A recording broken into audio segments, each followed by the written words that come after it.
1.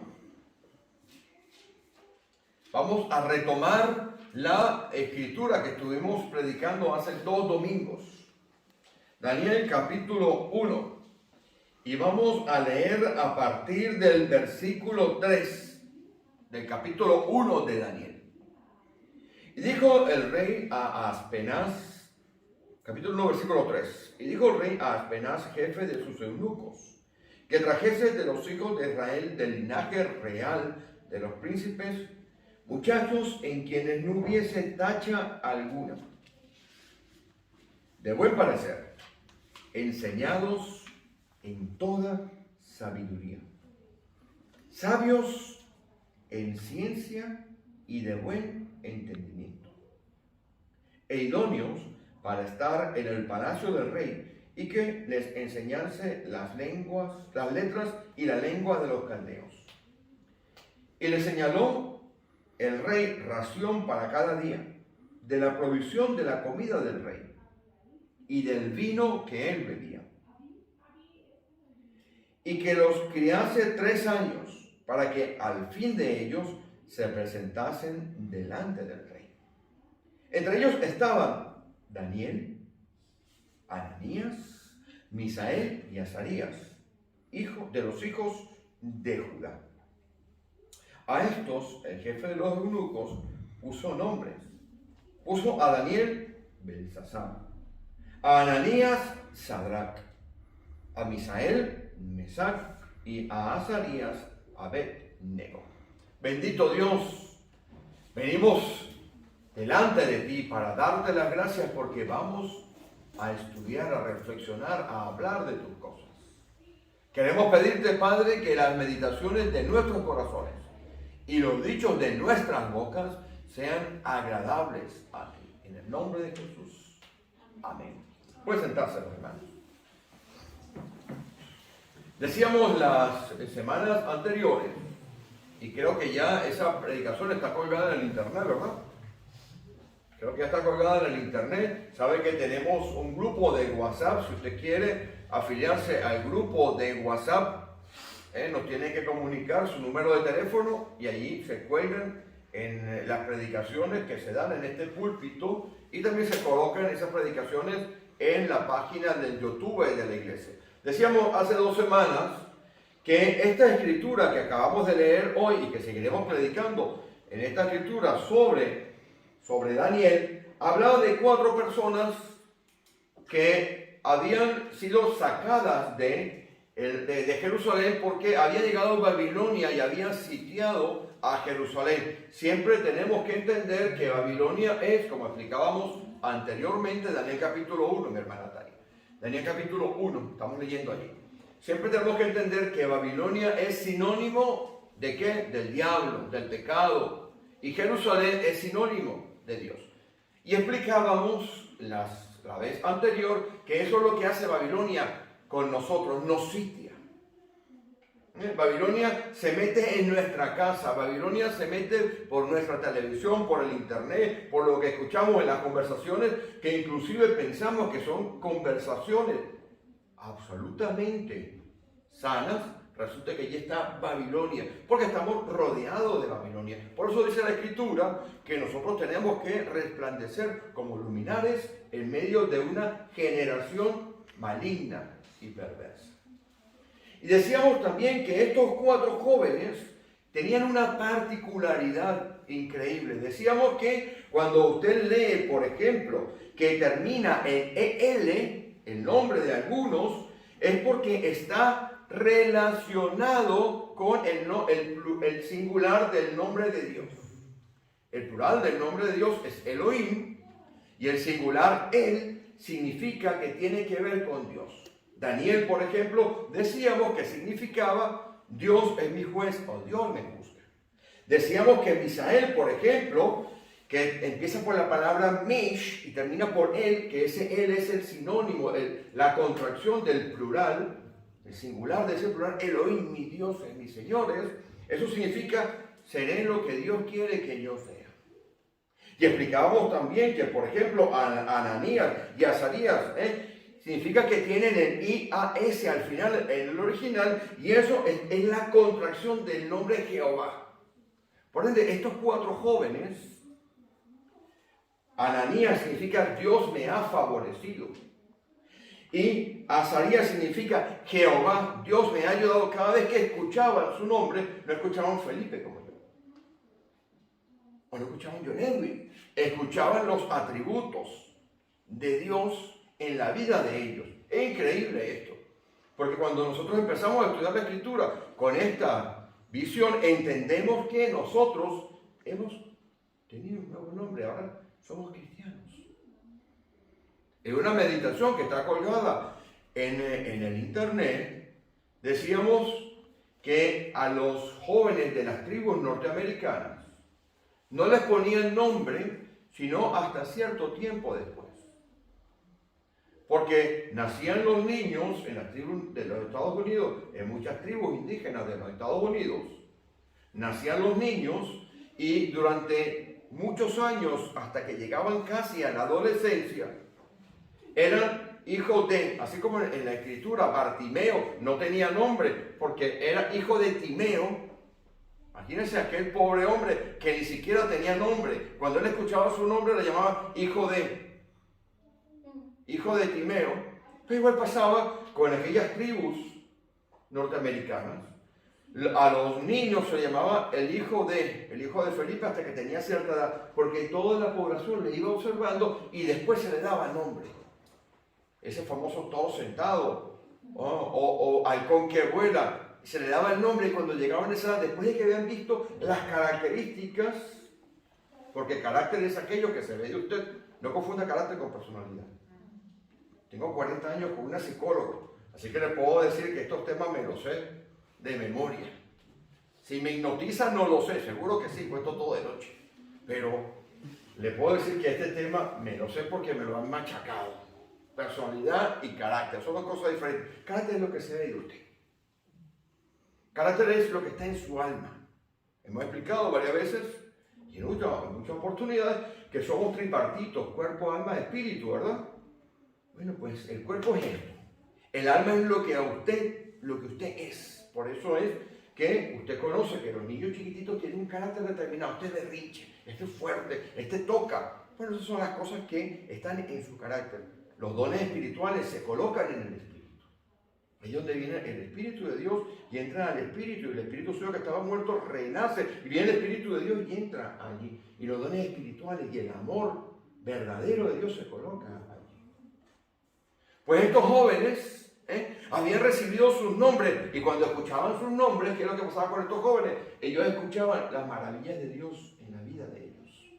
Dios es mi juez. Daniel, cuando escuchaba su nombre, no escuchaba a Daniel como usted y yo escuchamos, sino que escuchaba a Dios mi juez. Y cuando a Daniel se le dice que tiene que empezar a comer de las cosas del rey, él entiende que en su vida material tiene que poner un límite material para algo espiritual. Vaya conmigo y lo vemos en el versículo 8. Estoy dando la paráfrasis de lo que vamos a entrar a explicar ahora. El versículo 8 dice: y Daniel propuso en su corazón no contaminarse con la porción de la comida del rey. Claro. Si usted aprende a que Dios le juzga todos los días, usted pone freno en cosas materiales cuyo resultado es de orden espiritual. Esa conversación que no era tan limpia, usted tiene que quitarla de su vida, como la tengo que quitar yo. Porque cuando nosotros empezamos como Daniel, que entiende que tiene que empezar a poner límites en su vida física, en su vida material, esos límites van mucho más allá, porque esos límites se reflejan en el mundo espiritual. Todo lo que pasa en el mundo espiritual se refleja en nuestro mundo material. Y estos jóvenes tienen una particularidad. Vaya conmigo al versículo 4. Entendido esto, ¿verdad? Que estos jóvenes, cuando escuchaban el nombre de ellos, escuchaban que Azarías significa Jehová me ha ayudado. Cuando Daniel escuchaba el nombre de él, decía: Dios es mi juez, Dios es el que me juzga, Dios me está vigilando, ojito cómo actúo. Cuando Ananías escuchaba su nombre, escuchaba Dios me ha favorecido. Entonces cuando escuchaba a Misael, decía yo seré lo que Dios quiere que sea. Mayor enseñanza, ya podría dejar de predicar porque ya la enseñanza está dada. Pero estos jóvenes tenían algo bastante importante. Lea conmigo el versículo 4. Habían sido enseñados en toda sabiduría. Esta sabiduría provenía, versículo 4 del capítulo 1, esta sabiduría provenía, ¿de dónde? De su familia. Esta sabiduría provenía de su familia. Recordemos que era de la tribu de Judá. ¿Saben de cuál tribu vino el Señor Jesús? De Judá. Pero estos jóvenes en su casa habían sido instruidos, en el templo habían sido instruidos en toda sabiduría. Y la sabiduría es algo inmensamente importante para que usted y yo podamos conducirnos en nuestra vida. Y ese es el mensaje que vamos a desarrollar hoy. Miren, en el año 2003 aproximadamente, sí, yo creo que serían por esas fechas. Tenía a mis hijos pequeños y se nos ocurrió ir a Italia, a mi mujer y a mí. Bueno, se le ocurrió a mi mujer, yo conduzco. Ella es la que dice, usted va por aquí y yo voy por allá. Y yo le hice caso, no, para Italia, vamos para Italia. Teníamos un pequeño coche que no quisimos llevar y alquilamos un coche allí. Los coches italianos son pequeñitos, o por lo menos que yo podía pagar en aquella fecha. Y entonces mi esposo me dijo, bueno, ¿por qué no hacemos una cosa? Porque nos habíamos quedado en el norte de Italia, vamos hasta Roma. Vamos hasta Roma. El problema, Roma nos quedaba a 3 horas y media de donde nos estábamos quedando. Nos estábamos quedando en el hotel del cantante ciego, Andrea Bocelli. Andrea Bocelli tiene un hotel, lo administra el hermano y conseguimos un buen precio y nos quedamos allí, que es el sitio donde está la fábrica. Esto no me hace publicidad, no sé si me irá a pagar la Vespa, pero donde inventaron las motos Vespa. Ya yo esas tan bonitas, ¿no? Pues allí. Y Roma nos quedaba a 3 horas. En aquella fecha no había lo que se llama ahora GPS, o por lo menos yo no lo tenía. Miren, mi hermano, me eché unas perdidas que usted no se imagina.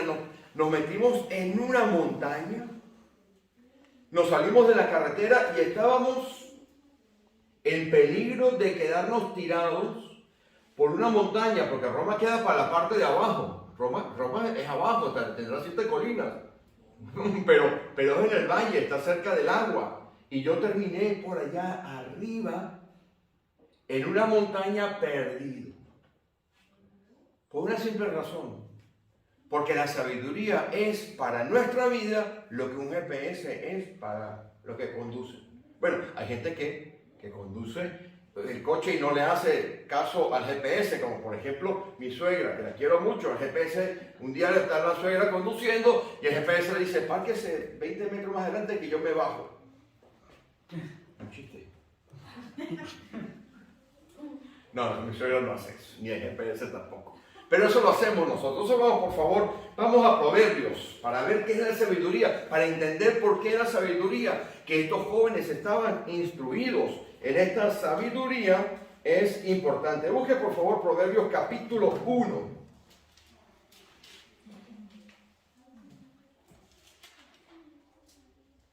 Mire qué importante es la sabiduría. Lea el versículo 20 conmigo. Dice así la Escritura: la sabiduría clama en las calles. Proverbios es un libro que habla de sabiduría. Y ojo con esto, la palabra proverbios no es refrán. La palabra proverbios proviene de una raíz hebrea que significa regla. Por ende, si nosotros tenemos en el castellano muchos proverbios, muchos refranes, el contexto de estos refranes, de estos proverbios que tenemos nosotros aquí, es un contexto y una aplicación diferente. Porque hay refranes en nuestros países que pueden sonar muy bonitos. El ojo del amo engorda el caballo. ¿Han escuchado, no? Pues si usted no tiene caballo, ¿para qué? ¿Para qué le sirve? O ese proverbio que yo sé que mis hermanos son médicos, les digo con cariño, dice suegra, abogado y doctor. Mientras más lejos, mejor. Pero usted, si usted está enfermo, ¿a dónde va a ir? ¿Va a ir al abogado? Usted va a ir al médico. Y si tiene un problema con las leyes, va a ir al abogado. O sea que uno aplica esos proverbios en la vida. Pero hay proverbios, refranes que no se aplican, pero los que están aquí en esta escritura tienen que ser aplicados a su vida. Entonces, la definición que podríamos nosotros dar de un proverbio es algo que Dios nos trae a nuestra vida para que en el contexto correcto empecemos nosotros a aplicarlo. Proverbios capítulo 1, versículos 20 y 21. ¿Quién lo lee de una vez, por favor? La sabiduría clama en las calles, alza su voz en las plazas, clama en los principales lugares de reunión, en las entradas de las puertas de la ciudad, dice sus razones. ¿Qué significa esto? Significa que esto es tan importante que la sabiduría está llamando por cualquier lugar en el cual nosotros estemos, entendamos esto en el contexto, buscamos la aplicación en nuestra vida, porque es la manera en que nosotros tenemos que echar mano del conocimiento que viene de parte de Dios para conducir nuestra vida. Esto es inmensamente interesante porque si usted sigue leyendo aquí, verá que tenemos una información vital de cómo tenemos que hacer para conducirnos en nuestra vida. Hay una diferencia entre conocimiento y sabiduría. Usted puede conocer mucho, puede ir a la universidad, tener esa pared llena de diplomas, de títulos, de reconocimiento, pero puede ser que usted no sea. Porque la sabiduría es algo que proviene de parte de Dios y que tiene una aplicación práctica en su vida. Y usted puede ser una persona que escasamente sepa leer y escribir. Y vamos a ver quién nos enseña la escritura. Vayan conmigo a capítulo 3. Este orden de versículos del capítulo 3 es inmensamente importante. Cuando yo lo descubrí, me di cuenta lo interesante que hay aquí. Dice Proverbios capítulo 3. Si usted trae para subrayar y quiere subrayar, subraye. Vamos a leer a partir del versículo 5. Miren lo primero que usted tiene que hacer para tener sabiduría en su vida. Lo primero que usted tiene que hacer es fiarse de Dios. No, nosotros nos fiamos de Dios para la salvación. Señor, aquí estoy. Te entrego mis pecados. Me arrepiento. Sálvame. Pero a la hora de empezar a conducir su vida, le puedo asegurar que tanto usted como yo confiamos primero en nosotros mismos. Creemos en un Dios y le ponemos límites.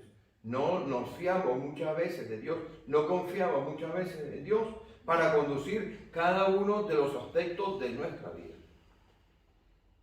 Dice aquí, fíate de Jehová con todo tu corazón. Esto es interesante porque en el original ese fiarse de Dios es confiar con una seguridad absoluta. Ojo con esto. Cuando usted se sentó en esa silla, Gerson,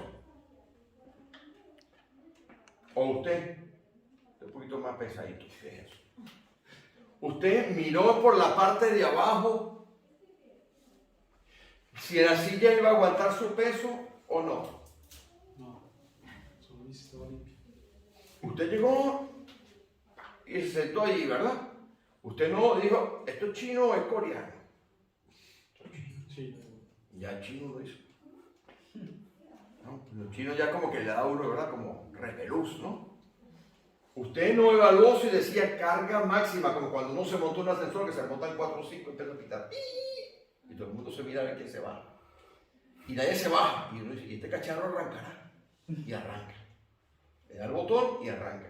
Bueno, ese fiar que está allí es exactamente igual que lo que dice aquí. Cuando usted se fía de la silla, usted descansa todo su cuerpo, inclusive hasta levanta los piecitos así. ¿O no? Y se relaja ahí mientras el pastor está hablando usted. No hay mejor lugar para dormir que en la iglesia. Pues cuando dice la Escritura, fíate de Dios, así es como tenemos que hacer. Tenemos que reposar sobre lo que es Dios, pero no con limitaciones, porque el versículo, ¿qué es lo que dice? ¿Con todo qué? Tu corazón. ¿Con todo qué? Tu corazón. Le voy a decir lo que significa corazón. No es ¿saben que no es el órgano cardíaco? Es inteligencia, conocimiento, prudencia, ser interior. Es decir, todo lo que usted es. Todo lo que Dios le ha dado a usted de entendimiento, de capacidad de aprender, de entender, de pensar, de razonar, de reflexionar. Todo lo que usted usa para solucionar un problema. Porque cuando usted tiene un problema, usted se levanta por la mañana. Dios, ayúdame.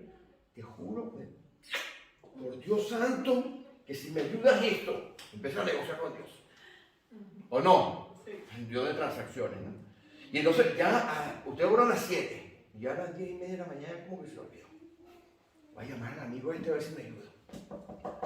Empezamos a tirar de contactos.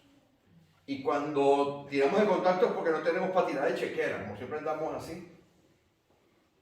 Pero aquí lo que dice es, no tires de contactos, no tires de chequera, ¿ok? Ve primero y reposa todo lo que eres, con todo tu corazón, que no te quede nada dentro de ti, colócalo allí. Y eso lo hizo Daniel. Daniel entendió. Y los amigos de Daniel, porque si usted sigue leyendo, Daniel verá que cuando Daniel le llama y le dice, oye, prepárate porque el rey ha dicho que vamos a pasar por cuchillo a todos los sabios. Y entre esos sabios, lea el capítulo 2 y el capítulo 3 de Daniel, estaba Daniel y sus amigos.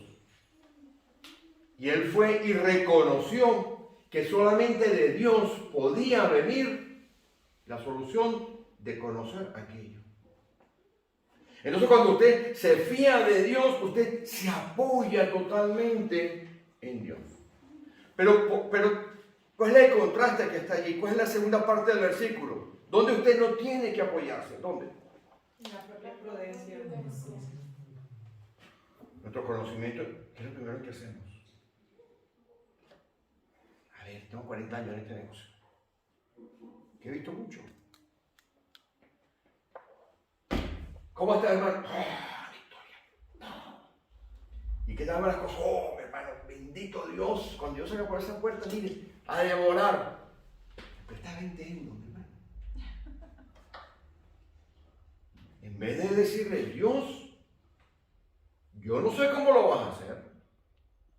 Yo no sé cómo vas a solucionar, pero yo estoy seguro que tú vas a proveer en tu tiempo perfecto la cantidad que yo necesito.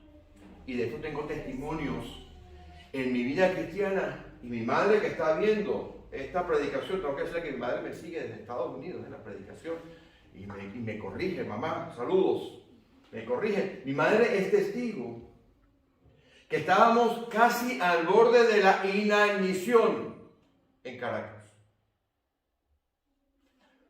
¿Sabes lo que es inanición? Si mis hermanos médicos se lo explican. Los ruidos intestinales y estomacales, parecía una orquesta de merengue. Y la de mi mamá y todo el mundo ahí casi pasando hambre. Y mi madre se acuerda, que está viendo la predicación, se acuerda que nos pusimos a orar en el piso, en el apartamento donde vivíamos, y estábamos orando diciéndole, Señor, no tenemos para comer. Usted abría la nevera y lo que había era un tomate arrugadito y una botella de agua. Salía más barato desconectar el frigorífico. Habíamos estado comiendo de una, ¿sabes qué es guayaba, no? ¿Sabes lo que es la guayaba, verdad? Sí. De una mermelada de guayaba que nos habían regalado en la iglesia, una mermelada de guayaba de este color así. Yo odiaba la mermelada de guayaba, ya el cuarto día. Desayuno, almuerzo y cena, mermelada de guayaba. ¿Usted qué cree que un ser humano es capaz de aguantar eso? Yo tuve que aguantar. la alacena, la despensa, nada. Cero. Usted la abre. Nada. Y estamos mi mamá y yo orando allí. Y escuchamos por debajo de la puerta un sobre. Tenía la cantidad exacta que necesitábamos para pagar el alquiler y comprar algo que no fuera mermelada de guayaba. Fíjate de Jehová, ¿a cuántos nos habíamos llamado? Todo el mundo. Cuando usted está en una necesidad y usted llama a un hermano, présteme 20 euros, y el hermano le dice, voy a orar, no se lo van a prestar. Usted que no se lo van a dar. Pues a todos nos dicen, vamos a orar, vamos a dar apoyo espiritual. Yo no necesito apoyo espiritual, yo necesito dinerito. Y cuando usted está en una situación difícil, usted va a Dios y ora a Dios y dice, Señor, yo no tengo salida. Pero tú sí tienes salida. Entonces está aquí, no te apoyes en tu propia prudencia. Pero mire, el versículo 6 lo que nos dice. ¿Qué dice el versículo 6? Porque el orden de los versículos es importante. El orden de los versículos y la forma en que este versículo está dado es, primero, que usted se fía de todo su corazón. Usted entrega todo lo que es. Todos sus miedos, todos sus temores, todo lo que usted tiene adentro. Usted dice, no, yo lo voy a poner delante de Dios. Y después solamente se fía en Él y no en lo que usted puede hacer. No limite a Dios. Creemos en un Dios para unas cosas, pero para otras no parece. ¿Usted qué cree? ¿Que Dios no es dueño del oro y de la plata? ¿Dios no le puede sanar? ¿Dios no le puede solucionar los problemas? Pues sí, pues le puede sanar, le puede solucionar los problemas. Pero usted lo primero que tiene que hacer es apoyarse y descansar absolutamente en Dios. Y usted dejará que Dios provea. Pero siga leyendo conmigo. ¿Qué dice el versículo 6? Reconocerlo en todos tus caminos. ¿Usted sabe qué significa eso? Que usted tiene que estar absolutamente claro en que todo lo que viene a su vida pasa por la mano de Dios. Mire, todas las pruebas, todas las circunstancias que están pasando en la vida de nosotros, o Dios las permite o Dios las manda. Téngalo absolutamente claro, no hay otra manera. Entonces, cuando usted reconoce a Dios en su vida, usted se ha fiado de Él, usted ha dejado toda su capacidad, su entendimiento de lado y se coloca a los pies del Señor. Miren lo que acontece. Seguimos leyendo el versículo 6. ¿Qué hará Él? ¿Qué hará? Y Él enderezará tus veredas. Hermana, no hay cosa más importante que dejar a Dios que actúe en nuestra vida. Ahora, usted me preguntará, porque Él, cuando usted lo reconoce, aquí tengo esta chuleta que es una maravilla porque esta chuleta me da los significados mire, esta chuletica, después está si la dejo aquí. Están las palabras en el hebreo. A mí me gusta estudiar el hebreo. Y lo que hay allí es increíble. Reconócelo en todos tus caminos significa deja que se revele. Deja que Dios se revele, se muestre en todo lo que es, en toda tu vida en lo que es. Pero resulta que cuando usted vuelve a la escritura de Daniel, a Daniel le colocan en una posición increíble y le dicen, el rey, la mejor comida, cuidado, como el banquete que van a dar ahora con esta reina que se fue. ¿Usted qué cree? Que iban a comer arepita como comemos nosotros, y habichuelitas, y canoticas y arroz, y platanito verde maduro. Ostras, esas cosas que uno... Ostras, langostas, usted lea la carta, con esos nombres súper extraños, ¿no? Langostas, no sé qué cosa. Usted le podrá llamar, a lo mejor usted le pone, a ver, soufflé de huevo caramelizado, es un triste flan. Son los restaurantes que le cambian el nombre. Bueno, pues allá no, eso le pone un nombre inmenso. Bueno, igual pasa en nuestra vida. Miren, Dios es capaz, cuando usted lo reconoce y deja que se revele, es capaz de proveer todas las cosas que usted necesita. Dios es increíble. Y voy a terminar con esto. Muchos de nosotros somos inteligentes, digo, todos somos inteligentes. Pero nos falta muchas veces sabiduría para conducir nuestra vida. Y usted ve que nos falta sabiduría porque cuando en nuestra vida hay conflictos, es porque estamos usando una sabiduría que no es la correcta. Santiago nos habla que hay varios tipos de sabiduría, ¿verdad? Lo hemos escuchado muchas veces. La sabiduría que no proviene de Dios va a causar conflictos a corto o a mediano plazo en nuestra vida. Pero cuando usted necesita y hace como que le iban a dar comida completa y él dijo, no, yo voy a poner límites, yo me voy a quedar aquí únicamente comiendo el platanito maduro y demás. Y usted reconoce que Dios va a estar en ese platanito maduro. Y usted reconoce a Dios en todas sus veredas, en toda su vida. Dios le va a bendecir. ¿Y cómo pido sabiduría? Vaya conmigo, Santiago. Terminamos. La epístola de Santiago. Capítulo 1. Lean usted el versículo 5, por favor.